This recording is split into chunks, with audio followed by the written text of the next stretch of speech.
സംസ്ഥാനാടിസ്ഥാനത്തിലുള്ള ഒരു പ്രധാനപ്പെട്ട പദ്ധതിയുടെ സംസ്ഥാനതല ഉദ്ഘാടനം നടക്കുകയാണ് 19-ാം തീയതി. ബഹുമാനപ്പെട്ട മുഖ്യമന്ത്രി പങ്കെടുത്ത് വർക്ക് നിയർ ഹോം എന്ന് പറയുന്ന പദ്ധതിയാണ് ഉദ്ഘാടനം ചെയ്യുന്നത്. വർക്ക് നിയർ ഹോം എന്ന് പറയുന്നത് നമ്മുടെ ചെറുപട്ടണങ്ങളിൽ പ്രധാനപ്പെട്ട കേന്ദ്രങ്ങളിൽ ആളുകൾക്ക് വർക്ക് ചെയ്യാൻ പറ്റുന്ന, പ്രത്യേകിച്ച് ITS മേഖലയിൽ വർക്ക് ചെയ്യാൻ പറ്റുന്ന സൗകര്യങ്ങൾ ഒരുക്കുന്ന ഒരു പൊതുവായ കോമൺ കോവർക്കിംഗ് സ്പേസാണ്. കൊട്ടാരക്കരയിൽ നമ്മൾ ഏകദേശം 150ഓളം പേർക്ക് ഇരിക്കാൻ പറ്റുന്ന ഒരു പാർക്കാണ് ഡെവലപ്പ് ചെയ്ത് BSNLൻ്റെ ഓഫീസ് 10 വർഷത്തേക്ക് ലീസ് എടുത്ത് അത് മൊത്തം വർക്ക് ചെയ്ത് 24 മണിക്കൂറും വൈദ്യുതി, ജനറേറ്റർ സപ്പോർട്ട്, 24 മൊത്തത്തിൽ ഇൻ്റർനെറ്റ് ഫ്രീ ആയിട്ട് കിട്ടുന്ന സൗകര്യം, AC, ഇങ്ങനെയുള്ള സൗകര്യത്തോടു കൂടിയുള്ള കാര്യങ്ങളാണ്. അപ്പോൾ അതിനകത്ത് 4 സീറ്റ്, 8 സീറ്റ്, 12 സീറ്റ്, അങ്ങനെ പല സീറ്റുകളെടുത്തിട്ട് ആൾ വർക്ക് ചെയ്യും. ഈ വർക്ക് നിയർ ഹോമിൻ്റെ അതിനുള്ള വാടക തന്നെ ചെറിയ, മറ്റുള്ള നഗരങ്ങളെക്കാളും ചെറിയ വാടകയ്ക്കായിരിക്കും. അപ്പോൾ അത് ഈ ഗ്രാമപ്രദേശത്താണ് എന്നുള്ളതുകൊണ്ട്,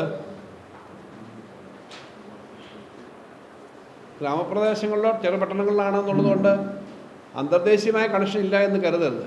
കാരണം അന്തർദേശീയമായ വലിയ കമ്പനികളിൽ ഇപ്പം മൈക്രോസോഫ്റ്റ് വർക്ക് ചെയ്യുന്ന, അല്ലെങ്കിൽ ഗൂഗിളിൽ വർക്ക് ചെയ്യുന്ന ആളുകൾക്ക് ഉൾപ്പെടെ നാട്ടിൽ നിന്ന് വർക്ക് ചെയ്യാം. വർക്ക് നിയർ ഹോമിന് മുമ്പ് വർക്ക് ഫ്രം ഹോം എന്ന് പറയുന്നൊരു കൺസെപ്റ്റ് നേരത്തെ ഉണ്ടായിരുന്നല്ലോ. ആ വർക്ക് ഫ്രം ഹോമിൻ്റെ ഘട്ടത്തിലാണ് നമ്മുടെ എല്ലാ നാട്ടിലും ഈ കാര്യങ്ങൾ ചെയ്യാൻ പറ്റുമെന്ന് മനസ്സിലായത്. കേരളത്തിലെ എല്ലാ പഞ്ചായത്തുകളിലേക്കും വ്യാപിപ്പിക്കാനാണ് പരിപാടി. 5000 കോടിയുടെ എങ്കിലും വരുമാനം അഡീഷണലായിട്ട് നമ്മുടെ നാട്ടിലെ ആൾക്ക് ഇത്തരം ജോലി വഴി ഉണ്ടാകുന്ന തരത്തിലൊരു പദ്ധതിയാണ്. അപ്പോൾ കൊട്ടാരക്കരയിൽ ഇത് ആരംഭിച്ചു കഴിഞ്ഞാൽ മറ്റു പല സ്ഥലങ്ങളും പൂർത്തിയായി വരുന്നുണ്ട്. നമുക്കിവിടെ ഇപ്പം തന്നെ ഇത് ആരംഭിക്കുന്ന ഈ സമയത്ത് തന്നെ ഒരു 80-ന് അടുത്ത സീറ്റുകൾ, 1150ആണ്, 80-ന് അടുത്ത സീറ്റുകൾ ബുക്ക് ചെയ്യപ്പെടുന്ന തരത്തിലേക്ക് ആൾ വന്നു. കൂടുതൽ ആൾ വരും. അതിപ്പോൾ അടുത്ത് തന്നെ നിലവിലുള്ള സൗകര്യങ്ങൾ അവർ പൂർത്തീകരിക്കും. അത് ഈ നാട്ടിൽ നിന്നുള്ള ചെറുപ്പക്കാരായിട്ടുള്ള ആളുകൾക്ക് ജോലി കിട്ടുന്നുണ്ട്. ചിലരാണെങ്കിൽ ഇവിടുന്ന് തന്നെയാണ് റിക്രൂട്ട് ചെയ്യുന്നത്. ചിലരാണെങ്കിൽ ഇവിടുത്തെ തന്നെ സ്റ്റാർട്ടപ്പുകളും ഇവിടുത്തെ തന്നെ പുതിയ കമ്പനികളും ഒക്കെ ചെയ്യുന്നുണ്ട്. സോഹോ കോർപ്പറേഷൻ, അതിൻ്റെ സ്ഥാപനം 250 സീറ്റുകളുള്ള സോഹോ കോർപ്പറേഷൻ കൊട്ടാരക്കര വന്നതോടുകൂടി നമുക്ക് വലിയൊരു വിശ്വാസ്യത വന്നു. കാരണം ഇന്ത്യയിലെ തന്നെ ഏറ്റവും പ്രധാനപ്പെട്ട കമ്പനിയാണെന്ന് മാത്രമല്ല, അമേരിക്കയിൽ ഉൾപ്പെടെ അല്ലെങ്കിൽ യൂറോപ്പിലെ മറ്റു രാജ്യങ്ങളിലൊക്കെ പ്രധാനപ്പെട്ട ഒരു ഓഫീസും അക്കൗണ്ടിങ്ങും ഒക്കെ ആയിട്ട് ബന്ധപ്പെട്ടിട്ടുള്ള സോഫ്റ്റ്വെയറും മറ്റും ഡെവലപ്പ് ചെയ്യുന്ന കമ്പനിയാണ് സോഹോ. അപ്പോൾ അവർ കൊട്ടാരക്കര പോലെ ഒരു ചെറു പട്ടണത്തിൽ വന്ന് ആരംഭിക്കണമെങ്കിൽ ഇവിടെ അതിന് സൗകര്യങ്ങളുണ്ടല്ലോ എന്നുള്ള വിശ്വാസം വന്നു. അതൊരു വലിയ കാര്യമായിട്ട് ഞാൻ കരുതുന്നു. ഇവിടെ നമ്മുടെ നാട്ടിലെ സാധാരണ കോളേജുകളിലെല്ലാം പഠിക്കുന്ന കുട്ടികൾ, വളരെ പണ്ടൊക്കെ കോളേജിലേക്ക് ഇങ്ങനെ പോകാൻ പറ്റാത്ത ഏറ്റവും നമ്മൾ ഗ്രാമപ്രദേശത്ത് നമ്മുടെ സാധാരണ വീടുകളിൽ നിന്ന് പോകുന്ന കുട്ടികൾ ഉൾപ്പെടെ പഠിക്കുന്ന നമ്മുടെ ഈ HRD കോളേജായാലും പോളിടെക്നിക് ആയാലും മറ്റ് ആർട്സ് ആൻഡ് സയൻസ് കോളേജായൊക്കെ അവിടെ നിന്നൊക്കെ ധാരാളം കുട്ടികളുണ്ട്. അവർക്ക് അവിടെ വന്ന് പരിശീലനം നേടാൻ പറ്റുന്നുണ്ട്. പരിശീലനത്തിൻ്റെ കോഴ്സുണ്ട്, അവർക്ക് ജോലിക്കെടുക്കുന്നുണ്ട്. ജോലി നല്ല വെൽ പെയ്ഡ് ആണെന്ന് നമുക്കറിയാം. അപ്പോൾ ഈ സോഹോ വന്നതോടുകൂടി അവർക്കൊപ്പം ഉള്ള ചില റിസർച്ച് സ്ഥാപനങ്ങളുണ്ട്. അതിനൊപ്പം R&D നടത്തുന്ന സ്ഥാപനങ്ങൾ ഉൾപ്പെടെ കൊട്ടാരക്കരയിൽ പുതിയ ക്യാമ്പസിലേക്ക് വരാൻ താല്പര്യം കാണിച്ചിട്ടുണ്ട്. അതുകൊണ്ട് തന്നെ ഇപ്പോൾ ഇവിടെ തുടങ്ങുന്ന ഈ വർക്ക് നിയർ ഹോമും ഞാൻ മനസ്സിലാക്കുന്നത് ഒരു മാസത്തിനകം ഇപ്പോൾ ഉള്ള സീറ്റ് കംപ്ലീറ്റ് ഫുള്ളായി പോകും എന്നാണ് തോന്നുന്നത്. അല്ലെങ്കിൽ 1-2 മാസത്തിനകം ആ സീറ്റ് മൊത്തം ഫുള്ളാവും. അപ്പോൾ കൂടുതൽ സൗകര്യങ്ങൾ വേണ്ടി വരും. കൂടുതൽ സൗകര്യത്തിനായിട്ട് നമ്മൾ IT park Kottarakkara IT park കഴിഞ്ഞ ബഡ്ജറ്റിൽ പറഞ്ഞിരുന്നു. IT പാർക്കിന് സ്ഥലം കിട്ടി, ഷെഡ്യൂൾ ഇതായി, ടെൻഡറും ചെയ്തു. ആദ്യ ടെൻഡറിൽ വേണ്ടത്ര ഇതിന് ക്വാളിഫൈഡ് ആയിട്ടുള്ള ആളുകൾ ഉണ്ടായിരുന്നില്ല. അതിന് വേണ്ടത്ര നമ്പർ ആളില്ല. സ്റ്റീൽ ഫാബ്രിക്കേറ്റഡ് ബിൽഡിംഗ് ആണ്. എന്ന് പറഞ്ഞാൽ ഒരു 6-7 മാസം കൊണ്ട് പൂർത്തീകരിക്കാവുന്ന പുതിയ തരത്തിലുള്ള ബിൽഡിംഗ് ആണ് അതിന് ഉദ്ദേശിക്കുന്നത്. 1,00,000 സ്ക്വയർ ഫീറ്റ് ഉണ്ട്. എന്തായാലും വലിയ തുക ചിലവാകുന്നതാണ്. അപ്പോൾ അതും തൊട്ട് പിന്നാലെ പൂർത്തിയാകും. അങ്ങനെ പൂർത്തിയാകുമ്പോൾ അതിൻ്റെ ഗുണം ഒരു 1000-1500 പേർക്ക് ജോലി ചെയ്യാൻ ഇപ്പോൾ തന്നെ കൊട്ടാരക്കരയിൽ ITS മേഖലയിൽ ജോലിയുണ്ട്. ഇത് കൂടാതെ അനുബന്ധമായിട്ട് ഇന്നിപ്പോൾ തന്നെ അസാപ്പിൽ പുതിയ ഇന്ത്യയിലെ തന്നെ വളരെ പ്രശസ്തമായ ഇൻഡി വില്ലേജ് എന്ന് പറയുന്ന ഒരു സ്ഥാപനമുണ്ട്. ഇൻഡി വില്ലേജിൻ്റെ പ്രത്യേകത, വില്ലേജ് ഏരിയ, സ്മോൾ ടൗൺസ്, അവിടെ പോയിട്ട് 150 പേര് വരെ ജോലി കിട്ടുന്ന, 200 പേര് ജോലി കിട്ടുന്ന പാർക്കുകളാണ്. എന്ന് പറഞ്ഞാൽ അത് IT റിലേറ്റഡും മറ്റ് ITS റിലേറ്റഡുമായിട്ടുള്ള ജോലികളാണ്.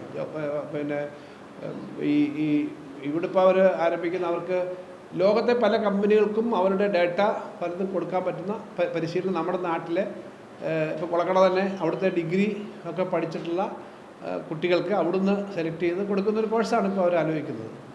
ഒരു 20,000 രൂപയ്ക്ക് മേലെ സ്റ്റാർട്ടിങ് ശമ്പളം അവിടെ തന്നെ കിട്ടുന്ന ജോലിയാണ്. അപ്പോൾ ഇങ്ങനെയുള്ള അവിടെ വരികയാണ്. അതുപോലെ മറ്റ് ചില സ്ഥാപനങ്ങൾ, ഡ്രോൺ പാർക്ക്, ഡ്രോണുമായി ബന്ധപ്പെട്ടിട്ടുള്ള കോഴ്സ് നടക്കുന്നതിനുള്ള സ്ഥാപനം വരുന്നു. അത് എഴുകോണാണ്. വരുന്നത്. എഴുകോൺ ഇപ്പോൾ അതിന് അനുവദിച്ചു കഴിഞ്ഞു. എഴുകോൺ പോളിടെക്നിക്കിൽ അത് അനുവദിച്ചു കഴിഞ്ഞു. ഉന്നത വിദ്യാഭ്യാസ വകുപ്പ് എഴുകോണിൽ ഡ്രോൺ റിസർച്ച് പാർക്കിൻ്റെ ടെമ്പററി ആയിട്ടുള്ള അക്കോമഡേഷനും അതിൻ്റെ 2 കോഴ്സുകളും അനുവദിച്ചിട്ടുണ്ട്. നമ്മൾ ഈ ഒരു വിദ്യാഭ്യാസ ഹബ്ബ് എന്ന് പറഞ്ഞാൽ നമ്മുടെ നാട്ടുംപുറത്തെ ഓരോ വീട്ടിലെയും സാധാരണക്കാരായ കുട്ടികൾക്ക് തൊട്ടടുത്ത് ജോലി ചെയ്യാൻ പറ്റുന്ന സൗകര്യങ്ങൾ വരേണ്ടത് വലിയ ആവശ്യമാണ്. അതിന് പറ്റുന്ന കാര്യങ്ങളാണ് വന്നത്. അപ്പോൾ അതിൻ്റെ ഭാഗമായിട്ട് അതിൻ്റെ ആദ്യത്തെ സെൻ്ററാണ് കൊട്ടാരക്കരയിലെ വർക്ക് നിയർ ഹോം. അത് ബഹുമാനപ്പെട്ട മുഖ്യമന്ത്രിയാണ് ഉദ്ഘാടനം ചെയ്യുന്നത്. നമ്മുടെ ജില്ലയിൽ നിന്നുള്ള 3 മന്ത്രിമാർ, ഇപ്പോൾ ഇവിടുത്തെ MLA എന്ന നിലയിൽ ഞാനതിൻ്റെ സംഘാടകനായിട്ടുണ്ടെന്ന് നിങ്ങൾക്കറിയാം. ശ്രീ KB ഗണേഷ് കുമാർ മിനിസ്റ്റർ, അതുപോലെ തന്നെ നമ്മുടെ സംസ്ഥാനത്തെ മൃഗസംരക്ഷണ വകുപ്പ് മന്ത്രി ശ്രീമതി ചിഞ്ചുറാണി മിനിസ്റ്റർ, MP, എൻ്റെ ജില്ലാ പഞ്ചായത്ത് അംഗങ്ങൾ, എല്ലാ പഞ്ചായത്ത് പ്രസിഡന്റുമാർ തുടങ്ങിയവരെല്ലാം പങ്കെടുക്കുന്ന ജനങ്ങളുടെ ഒരു ഉത്സവമായ ജനകീയ പരിപാടിയാണ് നമ്മൾ ആലോചിക്കുന്നത്. അത് കൊട്ടാരക്കരയിലൊരു റിമാർക്കബിളായിട്ട് സംഭവമായിട്ട് വരികയാണ്. കൊട്ടാരക്കരയിൽ ഇത് കൊട്ടാരക്കരയിലെ ഒരു മോഡലാണ് ഇത്തരം കാര്യങ്ങളെന്ന് പറയുന്നത്. കേരളത്തിലാകെ പറയാൻ പറ്റുന്നതാണ്. വർക്ക് നിയർ ഹോമിന് വേറൊരു കാര്യം കൂടിയുണ്ട്. വർക്ക് നിയർ ഹോമിൻ്റെ കൺസെപ്റ്റിൻ്റെ പ്രധാനപ്പെട്ട കാര്യം, ലോകത്തിപ്പോൾ എല്ലായിടത്തും നമുക്ക് കൊട്ടാരക്കര തന്നെ എടുക്കാം, കൊട്ടാരക്കരക്കാരുണ്ട് ജോലി ചെയ്യുന്നവർ. പക്ഷേ വീട്ടിലെ ഉത്തരവാദിത്വം കാരണം അച്ഛനും അമ്മയും പ്രായമായി, അല്ലെ കുട്ടികളെ വളർത്തണം, ഇങ്ങനെ പലരും നാട്ടിലേക്ക് തിരിച്ചു വരുന്നുണ്ട്. ഇപ്പോൾ ഇവർക്കൂടെ വന്നാൽ ഇങ്ങനത്തെ ജോലികൾ ചെയ്യണമെങ്കിൽ തിരുവനന്തപുരത്ത് പോകണം, അല്ലെ പിന്നെ കൊച്ചി പോകണം, ഇൻഫോ പാർക്കിൽ പോകണം, അല്ലെങ്കിൽ കോഴിക്കോട് പോകണം, ബാംഗ്ലൂർ പോകണം. ആ ജോലി ഇവിടുന്ന് ചെയ്യാൻ പറ്റിയാലോ? ഇവരിപ്പോൾ ഡിസ്കണ്ടിന്യൂ ചെയ്തേക്കെ പലരും. ആ ജോലി ഇവിടുന്ന് ചെയ്യാൻ പറ്റുവാണെങ്കിൽ 10-20 പുത്തൂരുള്ള ഒരാൾക്ക്, കൊളക്കടയുള്ള ഒരാൾക്ക്, കുന്നിക്കോടുള്ള ഒരാൾക്ക്, എഴുകോണുള്ള ഒരാൾക്ക് കൊട്ടാരക്കരയിലൊരു സ്പേസ് ഉണ്ടെങ്കിൽ ഒരു സ്കൂട്ടർ ഓടിച്ച് വന്ന് ജോലി ചെയ്തിട്ട് പോകാം. ഏകദേശം അവിടെ കിട്ടുന്ന സാലറി തന്നെ ഇവിടെ കിട്ടും. അതാണ് അതിൻ്റെ ഒരു കൺസെപ്റ്റ്. ഈ കൺസെപ്റ്റാണ് ഈ വർക്ക് നിയർ ഹോമിൻ്റെ, കോ വർക്കിംഗ് സ്പേസിൻ്റെ അതും വരികയാണ്. അപ്പോൾ നമ്മുടെ നാട്ടിലെ ഈ വീടുകളിൽ ഉള്ള അഭ്യസ്ത വിദ്യരായ ആളുകൾക്ക് ദൂരേക്ക് പോകാൻ, ഈ ജോലി കഴിഞ്ഞ് തിരിച്ചു വന്നവർ മാത്രമല്ല, ദൂരേക്ക് ജോലി തേടി പോകാൻ കഴിയാതെ വീടിൻ്റെ അടുത്തും തന്നെ ദിവസവും പോയിട്ട് വരാൻ പറ്റുന്ന ജോലി വേണമെന്ന് ആഗ്രഹിക്കുന്നവർക്കും അഭ്യസ്ത വിദ്യർക്കും കിട്ടുന്നൊരു കാര്യമാണ്. അതിന് വലിയൊരു മാതൃകാപരമായ പ്രൊജക്റ്റാണ് ഗവൺമെൻറ് പ്ലാൻ ചെയ്യുന്നത്. അത് അതിൻ്റെ പരിപാടി ഒരു 3 മണിക്കൊക്കെ യോഗം തുടങ്ങണമെന്ന് ഞങ്ങൾ ആലോചിക്കുന്നത്. 3:45 കഴിയുമ്പോൾ CM വരും. ചീഫ് മിനിസ്റ്ററുടെ പിന്നെ മുഖ്യമന്ത്രിയുടെ 2 പരിപാടികൾ അന്ന് ജില്ലയിലുണ്ട്, 2-3 പരിപാടികളുണ്ട്. അപ്പോൾ ഇവിടെ ആ സമയത്തെത്തും. അതൊരു വലിയ പരിപാടിയായിട്ട് നമ്മുടെ സ്റ്റേറ്റിലെ ഒരു പ്രധാനപ്പെട്ട പരിപാടിയായിട്ട് തന്നെയാണ് കാണുന്നത്. നമ്മുടെ നാടിന് അതൊരു ബഹുമാനകരമായ പരിപാടിയാണ്. അതാണ് സന്തോഷകരമായ ഒരു കാര്യം. അപ്പോൾ ഞാനിവിടെ പറഞ്ഞ അതിനോടനുബന്ധിച്ചുള്ള 2 ഇന്ത്യ വില്ലേജിൻ്റെ പ്രവർത്തനം ഇന്ന് ആരംഭിച്ചു. അതിൻ്റെ ഫസ്റ്റ് ട്രെയിനിങ് ആണ്. ഇന്ത്യ വില്ലേജിൻ്റെ ട്രെയിനിങ്ങിൻ്റെ കാരണം ട്രെയിനിങ് നടത്തി കഴിഞ്ഞാൽ ഒരു അധികം താമസിയാതെ അവർക്ക് ഫസ്റ്റ് ബാച്ചിനെ കംപ്ലീറ്റ് ചെയ്യാൻ പറ്റുമെന്നാണ് നമ്മൾ വിചാരിക്കുന്നത്. പിന്നെ മറ്റൊരു കാര്യം ഞാൻ പറഞ്ഞ ഡ്രോൺ പാർക്ക്, അതിപ്പോൾ അതിൻ്റെ ക്ലാസ് തുടങ്ങുന്ന സമയം അതിൻ്റെ സ്കീം നമുക്ക് പിന്നീട് അറിയിക്കാം. മറ്റൊരു പ്രധാനപ്പെട്ട കാര്യം സന്തോഷത്തോടെ പറയാനുള്ളത് നമ്മുടെ ബൈപ്പാസിന് കിട്ടിയ അനുമതിയാണ്. ബൈപ്പാസ് വാസ്തവത്തിൽ ബൈപ്പാസിന് പുറകെ നിരന്തരമായി സർക്കാരിൻ്റെ പേപ്പറുകൾ നീക്കണമെങ്കിൽ ചെറിയ കാര്യമല്ലല്ലോ. സർക്കാരിൻ്റെ പേപ്പറുകൾ നിർത്തണമെങ്കിൽ ചെറിയ കാര്യമല്ലല്ലോ ഈ പേപ്പർ നീങ്ങണമെങ്കിൽ. അത് നിരന്തരമായി ഫോളോ ചെയ്തുകൊണ്ടേ ഇരുന്നേ പറ്റൂ. ഈ ഭൂമി ഏറ്റെടുക്കുക എന്നൊക്കെ പറഞ്ഞാൽ ചെറിയ കാര്യമല്ല. അത് ഒരു 3 കിലോമീറ്ററോളം നീളമുള്ള ബൈപ്പാസ് ഉണ്ടാകാൻ വേണ്ടിയിട്ട് വാസ്തവത്തിൽ ഒരു 2-3 വർഷമായിട്ട് അതിൻ്റെ പിന്നാലെ തന്നെയാണ് ലാൻഡ്. ആ ബൈപ്പാസിൻ്റെ പ്രത്യേകത ഏതൊരു സിറ്റിയിലും നമ്മൾ മേളിൽ കൂടെ ഒരു ബ്രിഡ്ജ് വന്നു കഴിഞ്ഞാൽ അത്രയും വികസനത്തിന് സഹായിക്കില്ല. ഉദാഹരണത്തിന് മാർത്താണ്ഡം, ഞാൻ പറയുന്നത് മാർത്താണ്ഡം കന്യാകുമാരിക്ക് പോകുന്നവർക്കറിയാം. മാർത്താണ്ഡം ടൗണിൽ ഇപ്പോൾ കാണാൻ പറ്റില്ല. പുതിയ പല റോഡുകൾ വരുമ്പോൾ താഴെ ഒന്നും കാണാൻ പറ്റില്ല. അപ്പോൾ അങ്ങനെ ഒരു സാധനം അല്ല നല്ലത് എന്നുള്ള അഭിപ്രായം വന്നതിൻ്റെ അടിസ്ഥാനത്തിൽ അവിടെ ഒരു ബൈപ്പാസ്, ആ ബൈപ്പാസ് ചെയ്യുമ്പോൾ വളരെ അകലക്കൂടെ ഒരു ബൈപ്പാസ് ചെയ്താൽ പിന്നെ കൊട്ടാരക്കരയിൽ ആരും കാണില്ല. 5 കിലോമീറ്റർ അകലക്കൂടെ ബൈപ്പാസ് പോയാൽ കൊട്ടാരക്കര ആരും കാണാതെ പോകും. അതേസമയം അതിൻ്റെ തൊട്ടടുത്തൂടെ വരുന്ന നമുക്ക് ഗോവിന്ദമംഗലം റോഡും സൗകര്യങ്ങളും എല്ലാം ഉള്ളതുകൊണ്ട് ഏറ്റവും കുറച്ച് ആളുകളുടെ ബുദ്ധിമുട്ടുണ്ടാക്കുന്ന തരത്തിലേക്ക് കാര്യങ്ങൾ നോക്കി സംസാരിച്ച് ഒരു കാര്യം അലൈൻമെൻ്റൊക്കെ ഉണ്ട്. അത് ലാൻഡ് എടുക്കണമെങ്കിൽ അതിന് നടപടിക്രമം വളരെ കൂടുതലാണെന്ന് നിങ്ങൾക്കറിയാം. കാരണം 2-3 വർഷം എടുക്കും, സാധാരണ മിനിമമാണ് ഇത് തന്നെ. അപ്പോൾ അതിന് ആദ്യത്തെ നോട്ടിഫിക്കേഷൻ വരണം, രണ്ടാമത് ഇതിന് മൊത്തം എൻവയോൺമെൻറ്റ് ഇമ്പാക്റ്റ് സ്റ്റഡി നടത്തണം. അതെല്ലാം നടന്നു കഴിഞ്ഞിട്ട് ലാൻഡിൻ്റെ 11-1 നോട്ടിഫിക്കേഷൻ എന്ന് പറയുന്ന നടപടിക്രമം വരെ വന്നു. അത് വന്നു കഴിഞ്ഞാൽ പിന്നീട് അതിൻ്റെ വാല്യുവേഷനും സ്ഥലമെടുക്കലാണ്. ഈ പാരലായിട്ട് നമുക്ക് ഇതിൻ്റെ DPR തയ്യാറാക്കി ഇത് പണിയാം. അപ്പോൾ പണി നമുക്ക് തുടങ്ങാൻ ഉടനെ പറ്റും. കാരണം കിഫ്ബിയാണ് അത് നോക്കുന്നത്. അതിൻ്റെ ഫൈനലായിട്ടുള്ള കാര്യങ്ങൾ നടന്നുകൊണ്ടിരിക്കുകയാണ്. DPR എല്ലാം ആയി അംഗീകരിച്ച് ഈ സ്ഥലത്തിൻ്റെ ബാക്കി നടപടിക്രമം കൂടെ തുടങ്ങിക്കഴിഞ്ഞാൽ പണി നടക്കും. 300-350 കോടി രൂപയെങ്കിലും വരുന്ന 300 കോടി രൂപയെങ്കിലും വരുന്നൊരു വലിയ പ്രൊജക്റ്റാണ്. ഇതിൽ കൂടുതൽ വരുന്നൊരു വലിയ പ്രൊജക്റ്റാണ് ഇത്. MC റോഡിൻ്റെ പൊതുവികസനം നമ്മൾ പ്ലാൻ ചെയ്തിട്ടുണ്ട്. MC റോഡ് കുറേ സ്ഥലങ്ങളിൽ പ്ലാൻ ചെയ്തതിൻ്റെ ഭാഗമായിട്ട് ആദ്യത്തെ വരുന്ന ഒരു പദ്ധതിയാണിത്. അതിപ്പം വരുന്നു എന്നുള്ളത് വളരെ സന്തോഷമാണ്. കാരണം 10-40 കൊല്ലമായിട്ട് കൊട്ടാരക്കരയെ പറയുമ്പോൾ എല്ലാവരും പറയുന്നൊരു കാര്യം ഈ ട്രാഫിക് ബ്ലോക്ക്. ചിലപ്പോൾ വന്നിട്ട് ആ ബ്ലോക്കിൽ പെട്ടെന്ന് കിടക്കുക. പാരലൽ റോഡുകൾ നമ്മൾ ഡെവലപ്പ് ചെയ്യുന്നുണ്ട്, എന്നാൽ ഈ സ്ഥലമെടുപ്പിൻ്റെ ഒക്കെ വലിയ പ്രശ്നമാണ്. അപ്പോൾ ഇത് എത്രയും പെട്ടെന്നായ ഗുണമാണ്. ഇത് താമസം വരാതെ ചെയ്യുന്നതൊരു സന്തോഷം എന്നേ പറയാൻ കാര്യം, കൊല്ലം ബൈപ്പാസ് ഞങ്ങളൊക്കെ സ്റ്റുഡൻസായി പോകുന്നതിന് മുമ്പേ നമ്മളൊക്കെ സ്കൂളിൽ പഠിക്കാൻ തുടങ്ങുന്ന കാലത്തെ സ്ഥലം എടുത്തിട്ടതാണ്. 1970 എടുത്തതാണ്. പക്ഷേ പണി തീർന്നത് അടുത്ത കാലത്താണ്. അപ്പോൾ ഈ അങ്ങനെയൊക്കെ ഒരു ചരിത്രം ഉള്ളപ്പോഴാണ് നമ്മുടെ ഇവിടെ ഇത്രയും നമുക്ക് എടുക്കാൻ പറ്റുന്നത്. നല്ല കാര്യമാണെന്ന് സ്പീഡിൽ ആക്കിയെടുക്കാൻ വേണ്ടിയുള്ള ശ്രമമാണ് നമുക്ക് വേണ്ടത്. ബൈപ്പാസ് വന്നു കഴിഞ്ഞാൽ നമുക്കത് പാരലായിട്ടൊരു മെയിൻ റോഡ്. ഇപ്പോൾ തന്നെ കൊട്ടാരക്കരയുടെ പ്രത്യേകത അതൊരു ഫുഡ് സ്ട്രീറ്റ്. ധാരാളം സ്ഥാപനങ്ങൾ വരുന്നുണ്ട് ഇപ്പോൾ കൊട്ടാരക്കരയിൽ. മുമ്പ് ഫീൽഡ് സ്റ്റഡി നടത്തിയിട്ട് ഇവിടെ ചില വ്യവസായങ്ങൾ വികസിക്കില്ല എന്ന് പറഞ്ഞ് പോയതൊക്കെ മാറി ഇപ്പോൾ ആളുകൾ വരുന്നുണ്ട് ധാരാളം. ഇപ്പം ടൊയോട്ടയുടെ ഇപ്പോൾ ഒരു ഷോറൂമിൻ്റെ പണിഞ്ഞുകൊണ്ടിരിക്കുന്നുണ്ട്. ജില്ലയ്ക്ക് പുറത്ത് അവരുടെ ഷോറൂമുകൾ കുറവാണ്. ഇത് ജില്ലാ കേന്ദ്രത്തിലാണ് സാധാരണ വരിക. പിന്നെ ഫുഡിൻ്റെ ധാരാളം റെസ്റ്റോറൻറ്റുകൾ. അപ്പോൾ പുതിയൊരു വലിയൊരു കോറിഡോർ പോലെ വരുന്ന സംവിധാനങ്ങൾ വരുമ്പോൾ വളരെ നന്നാവും. ഏതായാലും എനിക്ക് ഏറ്റവും സന്തോഷമുള്ള കാര്യം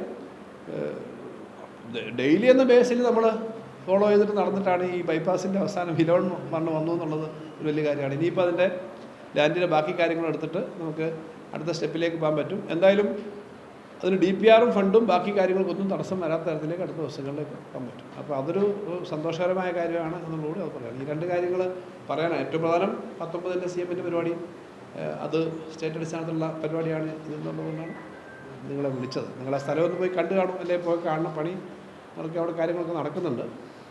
അവിടെ തന്നെയാണ് യോഗം നടക്കുന്നതിനപ്പുറത്ത് തന്നെയാണ്. പിന്നെ സോഹോയിൽ പിന്നെ പോയി കാണത്തില്ല അല്ലേ? സോഹോ ഇപ്പോൾ കംപ്ലീറ്റ് ഫിനിഷ് ചെയ്ത് വളരെ നന്നായി അന്ന് നമ്മൾ ഉദ്ഘാടനം ചെയ്തതിനേക്കാൾ അതിന് വളരെ നന്നായിട്ട് ഡെവലപ്പ് ചെയ്തെന്നാണ് പറഞ്ഞത്. പിന്നെ ഇപ്പോൾ അവർ പിന്നെ ക്ലോസ്ഡ് ആയിട്ടുള്ളവരുടെ ക്യാമ്പസ് ആണല്ലോ.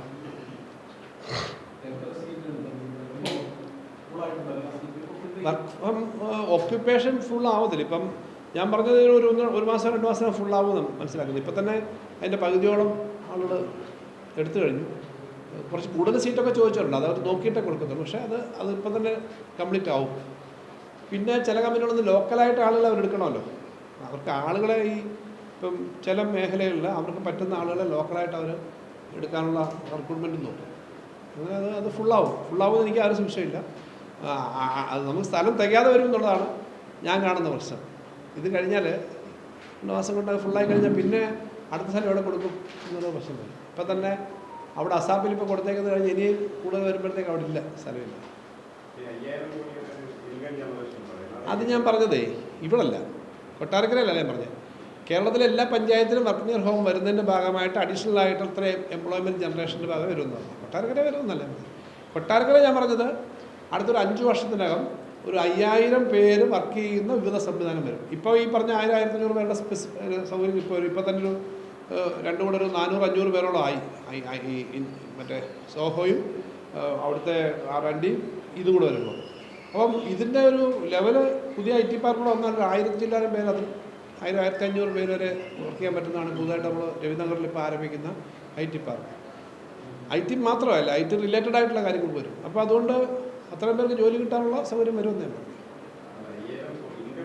ഇൻകം ജനറേഷൻ ഞാൻ പറഞ്ഞത് അതിനകത്ത് കേരളത്തിലാകെ ഈ എല്ലാ പഞ്ചായത്തിലും 5 ലക്ഷം തൊഴിലെങ്കിലും ഇതിൻ്റെ ഭാഗമായിട്ട് ഓരോ പഞ്ചായത്തിലും വരണമെന്നാണ് work near home. Work near home അങ്ങനെ വരുമ്പം 5 ലക്ഷം പേര് ജോലി ചെയ്യാൻ വരികയാണെങ്കിൽ അവർക്ക് കിട്ടുന്ന വരുമാനവും ബിസിനസ്സും എല്ലാം കൂടെ കേരളത്തിൻ്റെ GDP-യിലായി മാറും.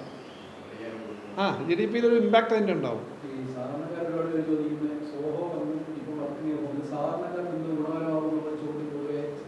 അതന്നെ ഞാൻ പറഞ്ഞേ.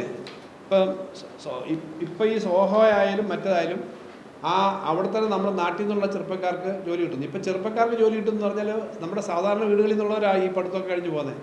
ഇതാദ്യമേ ഒരു പ്രചരണം അവർ നടത്തിയതാണ്. അതിൻ്റെ ചുറ്റുപാടുമുള്ള 100-1000 ജോലി വരുമെന്ന് പറഞ്ഞു കഴിഞ്ഞാൽ 2000 ജോലി അഡീഷണൽ വരും. കാരണം റെസ്റ്റോറൻറ്റ്സ്, ഹോട്ടൽസ്, ഇപ്പോൾ താമസിക്കാൻ സ്ഥലമില്ല. ഇപ്പോൾ ഇവിടെ തന്നെ വന്നപ്പം താമസിക്കാൻ സ്ഥലമില്ല എന്നുള്ളതാണ് നേരിടുന്നൊരു പ്രശ്നം. ഇത്രയും പേര് 100 പേര് 150 പേരേ ഉള്ളൂ, വലിയ നമ്പറല്ല. അത്രയും പേര് വരുമ്പോൾ അവർക്ക് ഒരു മുറി കിട്ടാൻ അല്ലെങ്കിൽ ഒരു വാടകയ്ക്ക് വീട് കിട്ടാനുള്ള ആവശ്യത്തിന് വരും. ചായക്കട വേണം, ഭക്ഷണം വേണം, യാത്ര വേണം. ഇങ്ങനെയാണല്ലോ അതിൻ്റെ ഒരു ഇമ്പാക്റ്റ് വരിക. ഇപ്പം കൊട്ടാരക്കര ഒരു പുതിയ ബാങ്ക് വന്നു, അല്ലെ കൊട്ടാരക്കര ഒരു സർക്കാർ ഓഫീസ് വന്നു. സർക്കാർ ഓഫീസ് വരുമ്പോൾ ആ സർക്കാർ ഓഫീസിലുള്ളവർക്കെല്ലാം ജോലി കിട്ടും, PSCയിൽ എവിടുന്നേലും കിട്ടും. അതേപോലെ ഈ ചുറ്റുപാടുള്ള എവിടുന്നേലും കിട്ടും.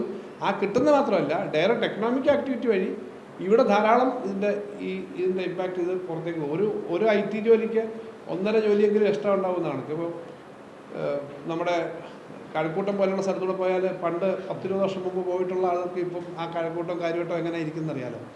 അപ്പം മറ്റ് സ്ഥലത്തേക്ക് പോകുന്നതിന് പറയും ഇതിൻ്റെ 2 തരത്തിലുള്ള ഗുണമുണ്ട്. ഒന്ന്, നമ്മുടെ ആളുകൾ ഇവിടെ തന്നെ ജോലി ചെയ്യും, അപ്പോൾ അവരുടെ വീട്ടിൽ നിന്ന് പോയിട്ട് വരാം, ഈ ഇൻകം അവർക്ക് ഉപയോഗിക്കാം. സിറ്റി പോയി കഴിഞ്ഞാൽ ഇവരുടെ വരുമാനത്തിൻ്റെ ഒരു ചെറിയ ഭാഗം മാത്രമേ അവർക്ക് കൊണ്ടുവരാൻ പറ്റും. അപ്പോൾ അതൊരു ഭാഗമാണ്. പിന്നെ ഈ പറഞ്ഞ ഇതൊക്കെ വന്നാൽ ഞങ്ങൾക്ക് എന്താ ഗുണം?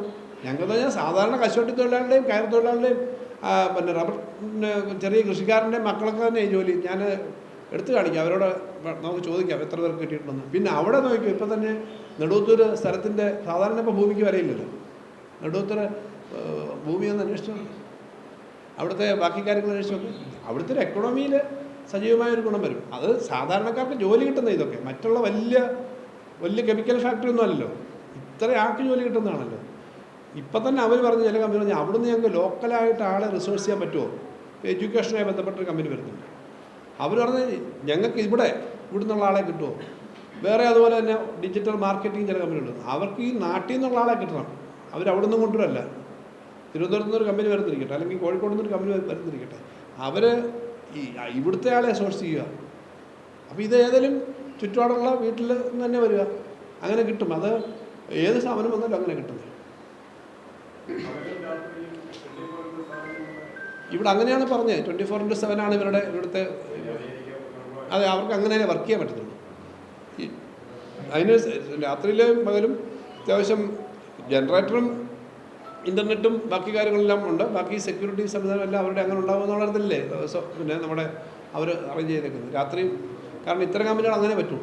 അമേരിക്കയിൽ പകലായിരിക്കുമ്പോൾ ഇവിടെ രാത്രി ആയിരിക്കും. അതുകൊണ്ട് ഇവിടെ അതിൻ്റെ ബാക്കപ്പ് സപ്പോർട്ട് കൊടുക്കുന്നത് ഇവിടെ കൊടുക്കേണ്ടി വരും.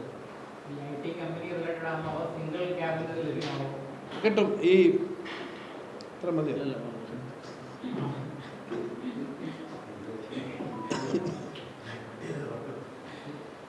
ഈ 2 സീറ്റ് 4 സീറ്റ് ക്യാബിൻ അങ്ങനെ തന്നെയാണ് സംവിധാനം. സീറ്റിനാണ് ഒരു സീറ്റിനും കിട്ടുമായിരിക്കും. ഈ കുറച്ച് കുട്ടികൾ പുതിയ സ്റ്റാർട്ടപ്പ് മിക്കവാറും 1, 2, 3, 4 പേരായിരിക്കും. ഇവിടെ തന്നെ സ്റ്റാർട്ടപ്പ് ആയിട്ട് നല്ല സ്ഥാപനം നടത്തുന്ന ചില ചെറുപ്പക്കാർ ഉണ്ട്. അവരൊക്കെ അവിടോട്ട് വരുന്നു പറഞ്ഞു. എനിക്കറിയാവുന്ന അവരുടെ കൂടെയുള്ള ആളുകൾ അഹമ്മദാബാദ്, ഒറീസ അവിടെ നിന്നൊക്കെ ഉള്ളതാണ്. ഒറിജിനലി ചെയ്യുന്ന ആ ചെറുപ്പക്കാരൻ വെളിയത്തുകാരനാണ്. അപ്പം ഇങ്ങനെയുള്ളവരൊക്കെ വരും. ഇപ്പോൾ ഈ ഇലക്ട്രിസിറ്റിയുടെ ഉദാഹരണം, ഈ നമ്മൾ വണ്ടി ചാർജ് ചെയ്യുന്നില്ലേ, ഇലക്ട്രിസിറ്റി വണ്ടി, ഇതിൻ്റെ സോഫ്റ്റ്വെയർ മൊത്തം ഡെവലപ്പ് ചെയ്യുന്ന ഒരു മേജർ കമ്പനികളോട് ചെറുപ്പക്കാരനാണ്, നമ്മുടെ കേരളക്കാരനാണ്. അവരിവിടെ വരുന്നുണ്ടെന്ന് തോന്നി. അപ്പോൾ ഇതിൻ്റെ മൊത്തം മാനേജ്മെൻറ്റാണ്, ബാക്കപ്പ് മാനേജ്മെൻറ്റാണ്. ഇങ്ങനെയുള്ള സ്ഥാപനങ്ങളൊക്കെ നമ്മുടെ നാട്ടിൽ തന്നെ ഉള്ള ഒത്തിരി പേരുണ്ട്. അപ്പോൾ അവർക്ക് പിന്നെ ആളുകളെ ലോക്കലായിട്ട് സോഴ്സ് ചെയ്യുന്നു. അപ്പോൾ അത് നമ്മുടെ ഗുണം അതാണ്, ലോക്കലായിട്ട് കുറച്ച് ആളുകളെ അവർ സോഴ്സ് ചെയ്യും. പിന്നെ ഇത് വരുന്ന സമയമാണല്ലോ, വരുന്നതിന് മുമ്പ് തന്നെ ഇങ്ങനെ കിട്ടുമോ ഇല്ലയോ എന്നുള്ള ചോദ്യം വാസ്തവത്തിൽ എല്ലാത്തിനും അങ്ങനെ ഒരു ചോദ്യമാണ്. ഞാൻ പറഞ്ഞത് പാവപ്പെട്ട ആളുകൾ പറഞ്ഞു കൊടുക്കും, ഇവിടെ ഇത് വന്നുകൊണ്ട് നമുക്കെന്ത് ഗുണം, ഈ സാധനങ്ങളൊക്കെ വന്നാൽ തന്നെ നമുക്കെല്ലാം ഗുണം എന്നുള്ളത് പ്രധാനപ്പെട്ട കാര്യമാണ്. അങ്ങനെ ഉണ്ടാകുന്നില്ല. ഇതിപ്പോൾ ഈ പദ്ധതിയുടെ കാര്യം പറഞ്ഞത് പൊതുവായ IT മേഖലയിലെ കാര്യം പറയുമെന്നുള്ളതല്ലാതെ വേറെ പദ്ധതി പ്രഖ്യാപനം സാധാരണ അങ്ങനെ ഉണ്ടാവാറില്ല. ഇതിനകത്ത് ഇപ്പോൾ അത് കൈകാര്യം ചെയ്യുന്നത് KDISC-ആണ് അത് നോക്കുന്നത്. KDISC-ൻ്റെ ഭാഗമായിട്ട് അതിനകത്ത് പിന്നെ ഇതൊരു പ്രത്യേക വിങ്ങായിട്ട് അവർ നോക്കുകയാണ്. KDISC-ആണ്. KDISC ഈ റിസർച്ചും ഡെവലപ്മെൻറ്റും, അതിൽ നിന്ന് ഇന്നോവേഷനും ഡെവലപ്മെൻറ്റും, അതിൽ നിന്ന് ഒരു പ്രൊഡക്റ്റൊക്കെ ആക്കുന്ന തരത്തിലേക്കുള്ള കാര്യങ്ങളാണ്. അത് കഴിഞ്ഞിട്ട് പിന്നെ കുറച്ചുകൂടെ അത് റൈപ്പാകുമ്പോൾ വേറൊരു തരത്തിലേക്ക് കൊണ്ടുപോകും. ഇപ്പോൾ അവരാണ് നോക്കുന്നത്. BSNL-ആയിട്ട് ഒറ്റ കാര്യമുള്ളൂ ബന്ധം. BSNL അവർ അടച്ചു കൂട്ടാൻ തീരുമാനിച്ചാണ് ആ കെട്ടം. അപ്പോൾ അവർ അത് വാടകയ്ക്ക് കൊടുക്കാൻ തീരുമാനിച്ചു. നമ്മളത് 10 വർഷത്തേക്ക് ലോങ് ടൈം ലീസിനെടുത്തു. അതൊക്കെ പിന്നെ അത് കൊമേഴ്സ്യലി പേ ചെയ്ത് തന്നെയാണ്. BSNL-ൻ്റെ സ്ഥലത്ത് വരുന്നതിനൊരു പ്രസക്തിയില്ല. സിറ്റിയുടെ നടുക്ക് ഒരു 10,000-12,000 സ്ക്വയർ ഫീറ്റ് സ്ഥലം, പാർക്കിങ്ങും എല്ലാം ഉള്ളത് കിട്ടിയത് അവിടെയാണ്. അത് നമുക്ക് പെട്ടെന്ന് തുടങ്ങണമെന്നുള്ളത് കെട്ടിടം പണിഞ്ഞൊക്കെ വന്ന സമയം എടുക്കും. അതുകൊണ്ടാണ് അവിടെ തുടങ്ങിയത്. അപ്പോൾ അവിടെ ആകുമ്പം അപ്പുറത്ത് ഹോട്ടലുണ്ട്, റോഡ്, റെയിൽവേ സ്റ്റേഷൻ എല്ലാം നല്ല ഒരു സ്ഥലമാണല്ലോ നമ്മളിപ്പോൾ തുടങ്ങുന്ന സ്ഥലം. അതുകൊണ്ട് അവിടെ തുടങ്ങി. അവിടെ ഇതിൻ്റെ ഭാഗമായിട്ട് 2 ദിവസം എക്സിബിഷനുണ്ട്. ഈ യങ്സ്റ്റേഴ്സിന്, കോളേജ് സ്കൂൾ സ്റ്റുഡൻസിന് ഇത് വന്ന് കാണുക എന്നൊക്കെ പറഞ്ഞാൽ ശരി. അപ്പം ഈ സ്റ്റാർട്ടപ്പ് കുറേ സ്ഥാപനങ്ങൾ അവരുടെ പ്രൊഡക്റ്റ് എക്സിബിറ്റ് ചെയ്യുന്നുണ്ട് അവിടെ. അപ്പോൾ 2 ദിവസം കുറച്ച് സ്റ്റുഡൻസ്, ഈ ഒരു ഉദ്ഘാടന പരിപാടി മാത്രമല്ല, സ്റ്റുഡൻസൊക്കെ വന്ന് ഇത് കണ്ടുപോകാനൊക്കെയുള്ള ഒരു എക്സിബിഷൻ കൂടിയുണ്ട് 2 ദിവസം.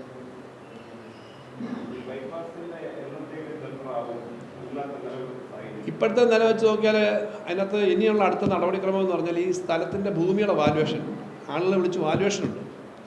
വാല്യുവേഷനൊരു നടപടിക്രമം. ഇപ്പം ആദ്യമേ അവിടുത്തെ മുഴുവൻ മരങ്ങളുടെ പിന്നെ അഗ്രികൾച്ചർ അങ്ങനെ 3-4 മേഖലയിലെ വാല്യുവേഷൻ നടത്തി. പിന്നെ ഇലക്ട്രിസിറ്റി പോസ്റ്റ് ഉണ്ടാവും, മറ്റുണ്ടാവും, വീടുകളുണ്ടാവും, കെട്ടിടങ്ങൾ, നിർമ്മിതികൾ, ഇത് ഓരോ വകുപ്പുകളാണ് നോക്കുന്നത്. അതിൻ്റെ വാല്യുവേഷൻ്റെ കുറേ ഒരു 90-80% പൂർത്തീകരിച്ചു. ഈ അഗ്രികൾച്ചറും മറ്റൊക്കെ എല്ലാം പൂർത്തീകരിച്ചു. ഫോറസ്ട്രി നോക്കണം ചിലത്, അങ്ങനെ ഫോറസ്റ്റ് വകുപ്പിൻ്റെ സഹായമാണ്. അത് കഴിഞ്ഞു. പിന്നുള്ളത് വീടുകളുടെ ഇപ്പോൾ ഉടനെ കഴിയും. പിന്നെ ഈ ആളുകളെ വിളിച്ചിട്ടേ ഈ വില നെഗോഷിയേറ്റ് ചെയ്യുന്നൊരു പരിപാടി, അല്ലെ അവരുമായിട്ട് സംസാരിക്കണം. അതിൻ്റെ ഒരു നടപടിക്രമമുണ്ട്. പാരലായിട്ട് തന്നെ നമുക്ക് DPR ഈ സ്ഥലമാണല്ലോ, സ്ഥലം എന്തായാലും ഈ സ്ഥലം തന്നെയാണല്ലോ. അപ്പം എങ്ങനെയായിരിക്കണം അതിൻ്റെ പ്രോജക്റ്റ്, അതിൻ്റെ ഫൗണ്ടേഷൻ എങ്ങനെയാണെന്നൊക്കെ അവർ സ്റ്റഡി ചെയ്തിട്ടുണ്ടെന്നാണ് മനസ്സിലാക്കുന്നത്. ഇതിനിടയ്ക്ക് നേരത്തെ തന്നെ ബോർഹോളൊക്കെ എടുത്തിട്ടുണ്ട്. അപ്പോൾ എങ്ങനെയാണ് പണിയേണ്ടതെന്നുള്ള മോഡൽ, അതിന് കൃത്യമായ പ്ലാനുണ്ടല്ലോ. ഇപ്പം 4 വരിയാണ്, അങ്ങനെയൊക്കെയുള്ള കാര്യങ്ങൾ എല്ലാം ഉണ്ട്. എവിടെയാണ് പാലമായിട്ട് പോകുന്നത്, ബാക്കി താഴ്ന്നു പോകുന്നത് എവിടെയാണ് എന്നൊക്കെയുണ്ട്. അതിനനുസരിച്ച് അവർ എസ്റ്റിമേറ്റ് ഉണ്ടാക്കിയിട്ടുണ്ടെന്ന് ഞാൻ മനസ്സിലാക്കുന്നത്. അല്ല, ഉണ്ടാക്കുന്നുണ്ട്. കംപ്ലീറ്റ് ചെയ്യാനാണ് പോകുന്നത്. സാധാരണഗതി തുടങ്ങാൻ ഈ ലാൻഡിൻ്റെ കഴിഞ്ഞ് കഴിഞ്ഞാൽ 1-2 മാസത്തിനകം തുടങ്ങാൻ പറ്റുമെന്ന് എൻ്റെ വിചാരം. പണി തുടങ്ങാൻ പറ്റും, അല്ലെങ്കിൽ ഒരു ടെൻഡറിലേക്ക് പോകാൻ പറ്റുമായിരിക്കും. തെരഞ്ഞെടുപ്പിൻ്റെയൊക്കെ പ്രശ്നം ഉണ്ട് നമുക്ക്, അതിൻ്റെ ഉള്ള. അല്ലാതെ സാധാരണഗതിയിൽ അങ്ങനെ ചെയ്യാൻ പറ്റുമായിരിക്കും. എന്തായാലും ഈ 11 കഴിഞ്ഞതിന് ശേഷം പിന്നെയുള്ള കാര്യങ്ങൾ നമ്മൾ ഒന്നാമത്തെ കാര്യം, പണ്ടൊക്കെ എന്താ പണിയെടുക്കാനുള്ള ബുദ്ധിമുട്ട്, ഫണ്ടാണ്. ഇത് ഫണ്ട് റിസോഴ്സ് കണ്ടിട്ടുണ്ട്. ഫണ്ട് നമ്മൾ 300-350 കോടി കാണുമെന്നൊരു എസ്റ്റിമേറ്റാണ്. ഭൂമിയുടെ കാര്യം കഴിഞ്ഞാൽ അപ്പം തന്നെ ഭൂമിയുടെ പൈസ കൊടുക്കും, അതിന് തടസ്സമില്ല. പിന്നെ നിർമ്മാണത്തിൻ്റെ കാര്യം ഫൈനലൈസ് ചെയ്താൽ നിർമ്മാണത്തിൻ്റെ ചിലവിൻ്റെ പണം കൊടുക്കുന്നതിന് മുടക്കില്ല. അപ്പോൾ അതുകൊണ്ട് ആ തടസ്സം വരത്തില്ല. ആകെ ഈ ഏറ്റവും പ്രധാനം ഈ റവന്യൂ നിയമം അനുസരിച്ച് ഭൂമി എടുക്കുന്നതിന് നടപടിക്രമങ്ങളുണ്ട്. ആ നടപടിക്രമങ്ങളുടെ താമസം മാത്രമാണ് ഇത്രയും സമയം വന്നത്. ഇത് നല്ല നിരന്തരമായിട്ട് ചെറിയൊരു സർവേ നമ്പറിനകത്തൊരു ഇത് വന്നു, അല്ലെങ്കിൽ ഒരു അളവ് വന്നു, പിന്നെയും പോകും. അതിൻ്റെ പുറകെ നിന്നിട്ടാണ് അത് അങ്ങനെ ആക്കിയത്.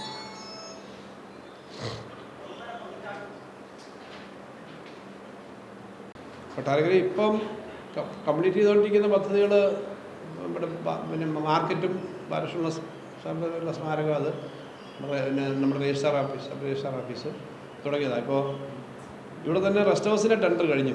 ഇതിനപ്പുറം മരം വെട്ടി മാറ്റിയിട്ട് അത് പണി തുടങ്ങാൻ പറ്റും. റെസ്റ്റ് ഹൗസ്, പുതിയൊരു വലിയ റെസ്റ്റ് ഹൗസ് വരുന്നു ഇവിടെ. കാരണം കൊട്ടാരക്കര പിന്നെ നമ്മുടെ മുനിസിപ്പൽ ഓഫീസിൻ്റെ ടെൻഡർ കഴിഞ്ഞു, അതിൻ്റെ പണി തുടങ്ങണം. അവിടെ കുറച്ച് മണ്ണ് മാറ്റണം. ഞാനീ പറഞ്ഞ IT-യുടെ പണി തുടങ്ങാൻ പറ്റും. ബാക്കി ചില പണികൾ കംപ്ലീറ്റ് ചെയ്ത് വരാനുള്ള കാര്യങ്ങളൊന്നും ചെയ്തിട്ടുണ്ട്. പിന്നെ റോഡുകളൊക്കെ ഇപ്പോൾ ഒരു വലിയ തലവേദന ഉണ്ടായിരുന്ന റോഡായിരുന്നു ശാസ്താംകോട്ട, അതിപ്പോൾ പണി അതിവേഗം നടക്കുന്നു. അതൊക്കെ ഒരു കോൺട്രാക്ട് ഇട്ടിട്ട് പോയാൽ ഉണ്ടാകുന്ന പ്രശ്നങ്ങളൊക്കെ പലതുണ്ട്.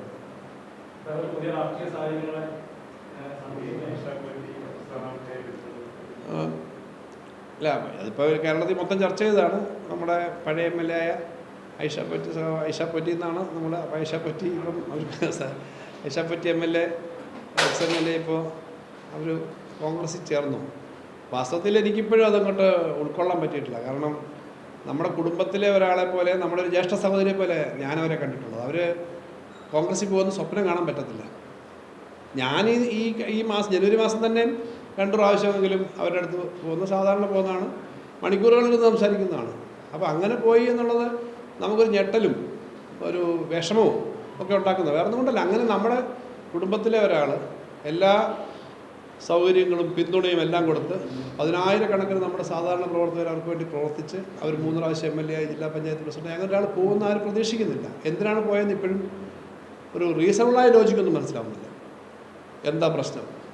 എനിക്കെന്താ വെച്ചാൽ വ്യക്തിപരമായ അടുപ്പമെന്ന് ഞാൻ പറഞ്ഞാൽ 2006 അവരാദ്യമായിട്ട് MLA അസംബ്ലി മത്സരിക്കുന്നത്. 2006 ഈ മണ്ഡലത്തിൻ്റെ ചുമതലയിരിക്കുക. ഞാനന്ന് DYFI അഖിലേന്ത്യാ പ്രസിഡന്റാണ്, പാർട്ടി സ്റ്റേറ്റ് കമ്മിറ്റി മെമ്പറാണ്. ഇവിടുത്തെ മണ്ഡലത്തിൻ്റെ ചുമതല സ്റ്റേറ്റ് കമ്മിറ്റി മെമ്പർ എന്ന നിലയിൽ കൊല്ലം ജില്ലാ കമ്മിറ്റി എനിക്കാണ് 2011. അത് കഴിഞ്ഞ് 2006 മുതൽ 2010 വരെ പൊളിറ്റിക്കൽ സെക്രട്ടറിയാണ്. പൊളിറ്റിക്കൽ സെക്രട്ടറി ആയിരിക്കുമ്പോൾ കൊട്ടാരക്കര മണ്ഡലത്തിനൊരു പ്രത്യേക പ്രയോറിറ്റി കൊടുത്ത് തന്നെ കാര്യങ്ങൾ വരുന്നതിനകത്ത് ഇടപെടാൻ അവിടുന്ന് കഴിഞ്ഞിട്ടുണ്ട്. കാരണം നമ്മൾ അന്ന് പിടിച്ചെടുത്തൊരു സീറ്റാണ്. 2011 അന്നും ഇവിടെ ഇലക്ഷൻ നടക്കുമ്പോൾ ഞാനപ്പോൾ MP ആയി, പിന്നെ രാജ്യസഭ MP ആണ്. ആ സമയത്തും എനിക്ക് ഈ മണ്ഡലം തന്നെയാണ് ചേർന്നത്. ഇവിടെ ഞാൻ അന്ന് വർക്ക് ചെയ്തതാണ്. 2016 ഇവർ മാറുമോ ഇല്ലയോ എന്നൊക്കെ ഒരു വാർത്ത വന്നിരുന്നു. വാസ്തവത്തിൽ ഞാൻ ജില്ലാ സെക്രട്ടറി. അപ്പോൾ ഞങ്ങളന്ന് മാറ്റാനല്ല ആലോചിച്ചത്, തുടരാൻ തന്നെയാണ്. ജില്ലാ സെക്രട്ടറിയാണ്. ജില്ലാ സെക്രട്ടറി ആയപ്പോഴും ഈ മണ്ഡലം പ്രത്യേക ചുമതല. അപ്പോൾ 3 തെരഞ്ഞെടുപ്പിലെ എല്ലാ രാഷ്ട്രീയ ചുമതലയും പ്രത്യേകിച്ച് 2006 മുതൽ ചുമതല വഹിച്ച ഒരാളാണ്. എല്ലാ കാര്യവും എടുത്തു പറയാവുന്ന ഞാൻ പറഞ്ഞത് നിങ്ങളെൻ്റെ സഹോദരി പോലെ തന്നെയല്ലേ, മൂത്ത ചേച്ചിയെ പോലെ. അതുകൊണ്ട് പിന്നെ എന്ത് കാര്യം അങ്ങനെ അടുപ്പമുള്ളതാണ്. പാർട്ടി ജില്ലാ കമ്മിറ്റിയിലെടുത്തു. പാർട്ടി ജില്ലാ കമ്മിറ്റിയിലുണ്ടായിരുന്നു. പാർട്ടി ജില്ലാ കമ്മിറ്റി എന്ന് പറഞ്ഞാൽ അങ്ങനെ അധികം പേര് വരുന്നതല്ല. കൊല്ലം ജില്ലയിൽ 42 പേരേ ഉള്ളൂ ആ ജില്ലാ കമ്മിറ്റിയിലുണ്ട്. ഈ മഹിളാ അസോസിയേഷൻ എന്ന് പറയുന്ന മഹിളാ സംഘടനയുടെ സംസ്ഥാന സെക്രട്ടേറിയറ്റ് എന്ന് പറഞ്ഞാൽ കൊട്ടാരക്കരയിൽ നിന്ന് ഇതുവരെ ആരും ആ എക്സിക്യൂട്ടീവ് വന്നിട്ടില്ല. കൊട്ടാരക്കരയിൽ താലൂക്കിൽ നിന്ന് മഹിളാ അസോസിയേഷൻ്റെ എക്സിക്യൂട്ടീവ് വന്നേക്കുന്ന ആളുകളില്ല. അത്ര ഉയർന്ന പോസ്റ്റാണ് സംസ്ഥാന സെക്രട്ടേറിയറ്റ് എന്ന് പറയും. ബാർ അസോസിയേഷൻ നമ്മുടെ പിന്നെ ലോയേഴ്സ് യൂണിയൻ്റെ സംസ്ഥാന വൈസ് പ്രസിഡൻറ്റ്, മഹിളാ കമ്മിറ്റിയുടെ പ്രസിഡൻറ്റ്, ബാർ കൗൺസിൽ മെമ്പർ, അങ്ങനെ പ്രവർത്തിക്കാനുള്ള എല്ലാ ഉത്തരവാദിത്വവും വളരെ റെസ്പെക്റ്റഡ് ആയിട്ടുള്ള ഒരു ജ്യേഷ്ഠ സഹോദരിയെ പോലെയാണ്. നമ്മുടെ ഒരു ജ്യേഷ്ഠ സഹോദരിയെ പോലെ തന്നെ ഞാൻ കാണുന്നത് മാത്രമല്ല പാർട്ടിക്കാർ. അങ്ങനെ ഒരാൾ കോൺഗ്രസിനകത്തേക്ക് പോകാമെന്ന് പറയുമ്പം എനിക്കതിനകത്ത് വിഷമമുണ്ടെന്ന് പറഞ്ഞാൽ ഈ കോൺഗ്രസിനകത്ത് ചെന്ന് കഴിഞ്ഞാൽ കുറച്ച് കഴിഞ്ഞപ്പോൾ അവരുടെ സ്ഥിതി എന്താവും, കോൺഗ്രസ്സുകാർ എങ്ങനെയായിരിക്കും കൈകാര്യം ചെയ്യുന്നതെന്നുള്ള ആശങ്ക ഞാൻ തുറന്നു പറയുകയാണ്. കാരണം കോൺഗ്രസിനകത്തൊന്നാമത് വ്യക്തി എന്ന നിലയിൽ എവിടെയും പോവാം. പക്ഷേ കോൺഗ്രസ്സാണ് അവർ നമ്മുടെ കൂടെ നിൽക്കുമ്പോൾ ഏറ്റവും കൂടുതൽ അവരെ മോശമായി പറഞ്ഞിട്ടുള്ളവരാണ് കോൺഗ്രസിൻ്റെ രാഷ്ട്രീയത്തെ അവർക്ക് ഉൾക്കൊള്ളാൻ പറ്റും. ഈ നാട്ടിലെ സാധാരണ തൊഴിലാളികൾക്കും സാധാരണക്കാർക്കും പൊതുവിൽ നമ്മുടെ നാടിന് അപകടകരമായ കാര്യങ്ങൾ നടത്തിക്കൊണ്ടിരിക്കുന്ന ഒരു പാർട്ടിയാണ് കോൺഗ്രസ് എന്നാണ് ഞങ്ങളുടെ അഭിപ്രായം. ഞങ്ങളുടെ മാത്രമല്ല പൊതുവിൽ കാണുന്നതാണ്. കൂടെ നിൽക്കുന്ന ആളുകളോടുള്ള അവരുടെ ആ പാർട്ടിയിലെ തന്നെ ബന്ധങ്ങളും പ്രശ്നങ്ങളും നമ്മൾ കാണുകയാണ്. അപ്പോൾ അങ്ങനൊരു പാർട്ടിക്കകത്ത് പോയിട്ട് അവരോ ആ പാർട്ടിയോ ഈ നാട്ടിലെ ക്ഷേമ പെൻഷൻ കൊടുക്കാതിരുന്നതാണ്, സാധാരണക്കാരുടെ ആനുകൂല്യങ്ങളൊന്നും കൊടുക്കാത്ത, എല്ലാ പൊതുമേഖലയും തകർക്കുന്ന, തൊഴിലാളികൾക്ക് എതിരായി നിലപാടെടുക്കുന്ന ഒരു രാഷ്ട്രീയ പാർട്ടിയിൽ ഇത്രയും കാലം ഈ പാർട്ടി നിൽക്കുന്ന ഒരാൾക്ക് പോയിട്ട് മനസ്സമാധാനത്തോടെ നിൽക്കാൻ പറ്റുമെന്ന് ഞാൻ കരുതുന്നില്ല. അവർ പോയി എന്നുള്ളതല്ല. അപ്പം ഞങ്ങളുടെ കുടുംബത്തിൽ, നമ്മുടെ ഒരു വീട്ടിലെ ഒരു ജ്യേഷ്ഠ സഹോദരി കുടുംബത്തിലെ എല്ലാവരുടെയും സ്നേഹം, എല്ലാവരും പിന്തുണ കൊടുത്ത് നിന്നൊരാൾ നേരെ നമ്മളെ തകർക്കാൻ നിൽക്കുന്ന ആളുകളുടെ അടുത്തേക്ക് പോയി ചേരുമ്പോൾ ഉണ്ടാകുന്നൊരു മാനസിക വിഷമമുണ്ടല്ലോ, അത് വളരെ വലുതാണ്. പിന്നെ അങ്ങനെ ചെയ്യുന്നത് ശരിയല്ല. അങ്ങനെ ഒരു പാമ്പാടില്ലായിരുന്നു, അങ്ങനെ ചെയ്യാൻ പാടില്ലായിരുന്നു. കാരണം ഞങ്ങളെല്ലാവരുമായിട്ട് റെഗുലറായിട്ട് കോൺടാക്റ്റ് ഉള്ളതായിരുന്നു. അതുകൊണ്ട് വ്യക്തിപരമായിട്ടുള്ള ദേഷ്യമൊന്നുമില്ല. കാരണം വ്യക്തിപരമായിട്ടുള്ള അല്ലെങ്കിൽ ഇങ്ങനെ ചെയ്തതിനകത്തുള്ള ഒന്നുമില്ല. പക്ഷേ ഇങ്ങനെ ചെയ്യാൻ പാടില്ലായിരുന്നു. ഞാൻ ഈ പറഞ്ഞതിന് ഏറ്റവും നല്ല ഉദാഹരണം നമ്മുടെ വീട്ടിലെ നമ്മുടെ മൂത്ത സഹോദരി, ഏറ്റവും കൂടുതൽ ആ സഹോദരിക്കാണ് ബാക്കി എല്ലാവരും കൂടി അവർക്ക് എല്ലാ കാര്യങ്ങളും കൊടുത്തു. എന്തെങ്കിലും ഒരു കാര്യം തോന്നിയാൽ തന്നെ അങ്ങനെ പോകാൻ പാടില്ല. ഇതൊന്നും ഒരു ദിവസം ഇങ്ങനെ ചില വാർത്തകൾ വരുമ്പോൾ വളരെ ഉത്തരവാദിത്തപ്പെട്ട ആളുകളൊക്കെ അവരോട് സംസാരിക്കാതല്ല. എനിക്ക് മനസ്സിലാവുന്നില്ല എങ്ങനെയാണ്. ഇത് വ്യക്തികളല്ലേ, മനുഷ്യരല്ലേ, നമ്മൾക്ക് മനുഷ്യത്വം ഇല്ലേ, പരസ്പര ബന്ധങ്ങളില്ലേ, എങ്ങനെ പോകാൻ പറ്റും? അത് വെറുതെ ഒരു കാര്യം രാഷ്ട്രീയമായി തർക്കം പറയുന്നതിൻ്റെ പ്രശ്നമാണ്. ഇപ്പം ഞാൻ നിങ്ങളുമായിട്ട് സംസാരിക്കുമ്പോൾ തന്നെ രാഷ്ട്രീയമായി നിങ്ങളുടെ കാര്യം എഴുതുമ്പോൾ തന്നെ വ്യക്തിപരമായൊരു പ്രശ്നമില്ലേ? അപ്പോൾ ഒരു രാഷ്ട്രീയ പ്രസ്ഥാനത്തിനകത്ത് ഈ നാട്ടിൽ 10,000-കണക്കിന് ആളുകൾ, ലക്ഷക്കണക്കിന് ആളുകൾ പ്രവർത്തിക്കുന്നതല്ലേ ഓരോരുത്തർക്കും. ഇപ്പം ഞാൻ MLA ആയി, മന്ത്രിയായി, വേറൊരാൾ മന്ത്രിയായി, വേറൊരാൾ പഞ്ചായത്ത് മെമ്പറായി, ഒന്നും ആവാത്ത എത്രയോ പേരുണ്ട്. കഴിഞ്ഞ ദിവസം നമ്മുടെ എത്രയോ ബുദ്ധിമുട്ട് അനുഭവിക്കുന്ന എത്രയോ സഹാക്കളുണ്ട്. അപ്പോൾ അവരെല്ലാം കൂടെ പ്രവർത്തിച്ചല്ലേ ഓരോരുത്തരും ആവുന്നത്. അപ്പോൾ ഒരു സുപ്രഭാതത്തിൽ അങ്ങനെ പെരുമാറുമ്പം നാളെ അവർക്കതിൻ്റെ വിഷമം ഉണ്ടാകുമെന്ന് ഞാൻ കരുതുന്നു. കാരണം ഇങ്ങനൊരു കൂട്ടത്തിൽ ചെന്നിട്ട് അവിടെ നിൽക്കുന്ന ആളുകളെ തന്നെ കൈകാര്യം ചെയ്യുന്ന ഇങ്ങനെ അവിടെ ചെന്നിട്ട് ഇങ്ങനെ ചെയ്യുമ്പം അത് ഒരാൾക്കൊരു വ്യക്തിത്വം ഇത്രയും കാലം അവരെ പറ്റിയുള്ള സ്നേഹവും റെസ്പെക്റ്റും ഒക്കെ ഉണ്ടാകുന്നത് എങ്ങനെ മാറും ആളുകളുടെ മനസ്സിൽ? അങ്ങനെ ചെയ്യാൻ പാടില്ലായിരുന്നു. കാരണം ഇടതുപക്ഷത്തിൻ്റെ MLA എന്ന നിലയിൽ VS-ൻ്റെ ഗവൺമെൻറ്റിൻ്റെയും ഒന്നാം പിണറായി സർക്കാരിൻ്റെ സമയത്ത് ഏറ്റവും കൂടുതൽ വികസന കാര്യങ്ങൾ കൊണ്ടുവന്നു. അവർ MLA-യും ജില്ലാ പഞ്ചായത്ത് പ്രസിഡന്റ്. കൊല്ലം ജില്ലയിൽ ഇത്രയും കാലം ജനാധിപത്യ വേദി ഇരുന്നിട്ടുള്ള ഒരാളുമില്ല. തീർച്ചയായും അവർ ഈ സമൂഹത്തിന് വേണ്ടി, പാർട്ടിക്ക് വേണ്ടി പാർട്ടി എല്ലാവരും അവർക്ക് വേണ്ടി പ്രവർത്തിച്ചിട്ടുണ്ട്, ഇടതുപക്ഷം പ്രവർത്തിച്ചിട്ടുണ്ട്. അതവർ മനസ്സിൽ കാണേണ്ടതായിരുന്നു എന്നുള്ളത് എനിക്ക് അതിനെപ്പറ്റി പറയാനുള്ളൂ. വേറെ ഒരു കാര്യമില്ല. കാരണം ജനങ്ങളുടെ മുന്നിലാണ് ഇതില്ല. കാരണം അങ്ങനെ ചെയ്യാൻ പാടില്ല. ഇത്രയും കാലം നമ്മളെല്ലാം എതിർക്കാനും തകർക്കാനും നിന്ന കോൺഗ്രസിൻ്റെ അടുത്തേക്ക് എന്നിട്ട് നമ്മുടെ വിഷമം തീർക്കാൻ പറ്റും. ഇതിനകത്ത് ചില വിഷമങ്ങൾ ഉണ്ടെന്നിരിക്കട്ടെ, പക്ഷേ ഇതിനെ ആകെ തകർക്കാൻ നിൽക്കുന്ന ആളെടുത്ത് ചെന്നാൽ വിഷമം മാറുമോ? വിഷമം കൂടുതലേ ഉള്ളൂ. അതാണ് എനിക്കതിനെപ്പറ്റി പറയാനുള്ളത്. അങ്ങനെ വാസ്തവത്തിൽ ഇത് ഇങ്ങനെ നിങ്ങളുടെയൊക്കെ ഒരു വീട്ടിലുണ്ടാകുന്ന സംഭവം പോലെ കാണണം. അങ്ങനെ ഒരിക്കലും നമ്മളെ തള്ളി നമ്മുടെ ശത്രുക്കളുടെ കൂടെ പോയി നമ്മളെ തകർക്കാൻ നിൽക്കുന്ന ആളുകളുടെ കൂടെ പോയി ചേരാനേ പാടില്ലായിരുന്നു. അതേ ഉള്ളൂ പറയാം. ഞാൻ കാണുമ്പോൾ വ്യക്തിപരമായി സംസാരിച്ച കാര്യങ്ങളൊന്നും ഞാൻ പറയുന്നില്ല. ഞാൻ പറഞ്ഞത് വ്യക്തിപരമായുണ്ട്. എല്ലാ പരിപാടിക്കും വിളിക്കുമായിരുന്നു. ഇടയ്ക്ക് കുറേ കാലം സുഖമില്ല എന്ന് പറഞ്ഞ് പോയി പരിപാടികളൊക്കെ നോക്കിക്കോളൂ. പരിപാടികൾ വിളിക്കുന്ന എല്ലാ പരിപാടികളും പഴയ നോട്ടീസുകളൊക്കെ നോക്കിക്കോളൂ. നോട്ടീസ് അടിക്കും. അപ്പം കുറച്ച് നാൾ സുഖമില്ല എന്ന് പറഞ്ഞിട്ട് പോയി. അത് കഴിഞ്ഞിട്ട് പിന്നെ വന്നു. അപ്പം വ്യക്തിപരമായ ഒരിക്കലും ഒരു അസ്വസ്ഥത ഉണ്ടാകുന്ന തരത്തിൽ പെരുമാറിയിട്ടേ ഇല്ല. പിന്നെ നമ്മളവരെല്ലാം എപ്പോഴും ആ ലോയർ സ്റ്റുഡൻറ്റ് സ്റ്റേറ്റ് അടിസ്ഥാനത്തിലുള്ള മാധ്യമ സെമിനാറിനും ഒക്കെ ഉണ്ടായിരുന്നു. അപ്പോൾ അങ്ങനെ പാർട്ടി ജില്ലാ കമ്മിറ്റി അംഗമെന്ന് പറഞ്ഞാൽ ഞങ്ങളെ സംബന്ധിച്ചൊക്കെ ജില്ലാ കമ്മിറ്റിയിലൊക്കെ ആവുമെന്ന് പറഞ്ഞാൽ വലിയൊരു റെസ്പെക്റ്റഡ് ആയിട്ടൊരു പൊസിഷനായിട്ടാണ് കാണുന്നത് ഈ അതുപോലെ മഹിളാ അസോസിയേഷൻ. അപ്പോൾ അങ്ങനെയൊക്കെയുള്ള വിശ്വാസമെല്ലാം ഏൽപ്പിച്ചതാണ്. എന്താണ് അങ്ങനെ തോന്നിയതെന്ന് അറിയില്ല. എന്താണ് കാരണമെന്ന് എനിക്ക് ഇപ്പോഴും മനസ്സിലായിട്ടില്ല. ഞങ്ങളുടെ സഹാക്കൾക്ക് മാത്രമല്ല, നാട്ടുകാർക്ക് പൊതുവെ മനസ്സിലായിട്ടില്ലെന്ന് എൻ്റെ വിചാരം. എല്ലാവർക്കും എന്തുകൊണ്ടാണ് ഞാൻ പോയത്, അതിനു വേണ്ടി ഒരു കാര്യമുണ്ടോ എന്നുള്ളത് സംശയം ആളുകളുടെ മനസ്സിൽ നിൽക്കുക. അപ്പോൾ ഇതിനേക്കാളും വലിയ കാര്യങ്ങൾ എന്തെങ്കിലും കണ്ടിട്ടായിരിക്കും. പക്ഷേ ജനങ്ങളും നമ്മൾ ഇത്രയും കാലം നമ്മളെ പിന്തുണച്ച ആളുകളില്ല, ഈ നാട്ടിലെല്ലാവരും ഇല്ല, രാഷ്ട്രീയത്തിനൊക്കെ അതീതമായി അവരുടെ മനസ്സിലൊക്കെ ഒരു വേദന ഉണ്ടാക്കുന്ന കാര്യം തന്നെയല്ല ഇത്. അതേ ഉള്ളൂ. തെരഞ്ഞെടുപ്പിനകത്ത് വരുമ്പോൾ രാഷ്ട്രീയമല്ലേ, ഇടതുപക്ഷവും വലതുപക്ഷവും കോൺഗ്രസ്സിന് ഒപ്പം നിൽക്കുന്നവർ കോൺഗ്രസ്സായിട്ടും ഇടതുപക്ഷത്തിനൊപ്പം നിൽക്കുന്നവർ ഇടതുപക്ഷമായിട്ടും അല്ലേ രാഷ്ട്രീയം വരും. അപ്പോൾ നാട്ടിലെ സാധാരണക്കാർ, ഇപ്പം ഇന്ന് ഞാനൊരു ചെറിയ ഒരു കടയിൽ ചെറിയ ചായക്കട, അപ്പം ഞാൻ അവിടുത്തെ ഇച്ചിരി പ്രായമായ ഒരു ഒരമ്മയാണ്. അപ്പം ഞാൻ പറഞ്ഞു, എന്നെ മനസ്സിലായോ? ഒരു വീട്ടിൽ പോയപ്പോഴാണ് മനസ്സിലായി. പിന്നെ ഞങ്ങൾക്ക് ഞാനോടില്ലയോ സാറില്ലേ 400 രൂപ ഗവൺമെൻറ്റില്ലേ ഇപ്പോൾ കൂട്ടി തന്നേ. ഞാൻ പറഞ്ഞു ഈ ഗവൺമെൻറ് ചെയ്ത ഒരു കാര്യം അവർ പറഞ്ഞതാണ്. എന്നെ അങ്ങനെ റെക്കഗ്നൈസ് ചെയ്യുമെന്നല്ലേ വിചാരിച്ചേ. ഈ ഗവൺമെൻറ് ഇപ്പം ഞങ്ങൾക്ക് 400 രൂപ കൂട്ടി തന്നില്ലയോ, ഏതാ ക്ഷേമ പെൻഷനാണ്. ഇവർക്കൊരു 85 വയസ്സെങ്കിലും കാണും. ഈ ഗവൺമെൻറ്റിനെ പറ്റി ആളുകൾ അങ്ങനെ ധരിക്കുന്നത് ഈ സാധാരണക്കാരുടെ കാര്യത്തിന് നിൽക്കുകയാണ്. ഇവിടെ 18 മാസക്കാലം പെൻഷൻ കൊടുക്കാതെയും ഇത് മൊത്തം തകർക്കാനും ഒക്കെ നിൽക്കുന്ന ആളുകളാണ് നല്ലതെന്ന് വ്യക്തിപരമായ കാര്യത്തിന് വേണ്ടി കാര്യങ്ങൾ തോന്നിക്കഴിഞ്ഞാൽ അതൊരു വിഷമമുള്ള കാര്യമാണ്. അത് നിങ്ങൾക്കത് ഉൾക്കൊള്ളാൻ പറ്റുന്ന ഒരു കാര്യമായിട്ട് ഞാൻ ഇപ്പോഴും കരുതുന്നില്ല. കാരണം ഇങ്ങനെ വന്നൊരു സംഭവം നിങ്ങൾക്ക് ഉൾക്കൊള്ളാൻ പറ്റുന്നൊരു കാര്യമായിട്ട് ഞാൻ കരുതുന്നില്ല.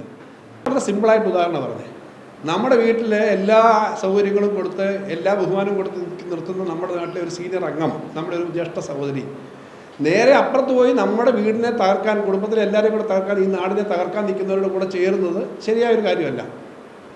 അതിനെന്തോ അപ്പോൾ അത് വരുമ്പോൾ അങ്ങനെ ചെയ്യാൻ പാടില്ല.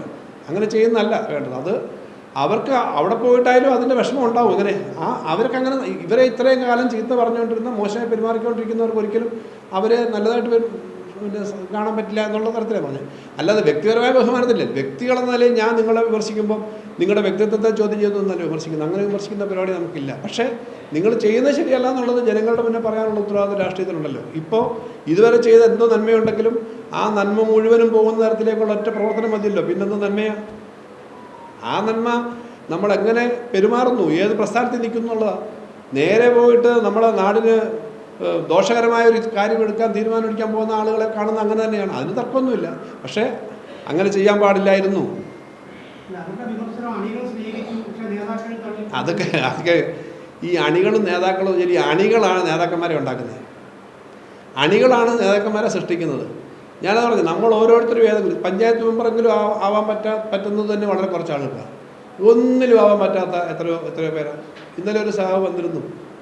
അടിയന്തരാവസ്ഥ കാലത്ത് നമ്മുടെ മുദ്രാവാക്യം വിളിച്ചിട്ട് ജയിലിൽ പോയതാണ്. ഇങ്ങനെയുള്ള സഹാക്കൾ ഇത് കണ്ടപ്പോൾ ആകെ അന്തം വിട്ടിട്ട് വിഷമിച്ചു വന്നു.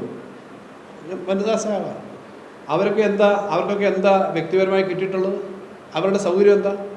അടിയന്തരാവസ്ഥ കാലത്ത് ജയിലിൽ കിടന്ന് ഇപ്പോഴും വരുന്ന അവർ ഇത് കണ്ടപ്പോൾ, ഈ വാർത്ത കണ്ടപ്പം അതിനകത്തൊരു ഞെട്ടൽ ഉൾക്കൊള്ളാൻ പറ്റാതെ നേരെ പാർട്ടി ബസ് വന്നു. അങ്ങനെ ചിന്തിക്കുന്ന ഒത്തിരി പേരുണ്ട് ഇവിടെ. അതാണികൾ. ഇപ്പം ഞാനെന്തൊരു മര്യാദയ്ക്കൊരു കാര്യം കാണിച്ചാൽ എൻ്റെ കൂടെ എല്ലാ അർത്ഥത്തിലും കൂടെ നിൽക്കും. ഞാനും അങ്ങനെയാണ്, ബാക്കിയുള്ളവർ അങ്ങനെ ആവണം. അല്ലാതെ അണികൾ മാത്രം നിങ്ങളുടെ നയം മൊത്തം കോൺഗ്രസിന് അനുകൂലമായ പിന്നെ അണികൾ കാണുമോ? ജനങ്ങൾ സാധാരണ കാണും? ഇല്ല, അതല്ല പ്രശ്നം.